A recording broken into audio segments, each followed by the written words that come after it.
Telugu calendar .org YouTube channel పంచాంగానికి స్వాగతం. తిథి నక్షత్ర యోగకరణములకు అంత్య సమయాలను, శుభ మరియు అశుభ సమయాలకు ప్రారంభ అంత్య సమయాలను ఇవ్వడమైనది గమనించగలరు. ఓం శ్రీ గణేశాయ నమః. ఆగస్టు 30, 2026 ఆదివారం. తెలుగు పంచాంగం. ఈ వీడియోలో మనం ఈరోజు తిథి, నక్షత్రం, యోగం, కరణం, అంత్య సమయాలు వివరంగా తెలుసుకుందాం.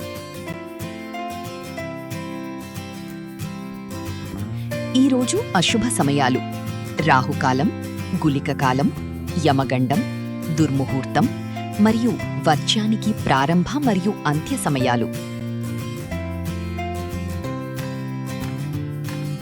ఈరోజు శుభ సమయాలు: అభిజిత్ ముహూర్తం మరియు అమృతకాలం ప్రారంభ మరియు అంత్య సమయాలు ఇవ్వడం జరిగింది. తెలుగు క్యాలెండర్ .org వాట్సాప్ ఛానల్ను ఫాలో అవ్వండి. అలాగే యూట్యూబ్ ఛానల్ను సబ్స్క్రైబ్ చేసుకుని పక్కనే ఉన్న బెల్ ఐకాన్ను క్లిక్ చేయడం మర్చిపోకండి. ధన్యవాదాలు. శుభం భూయాత్.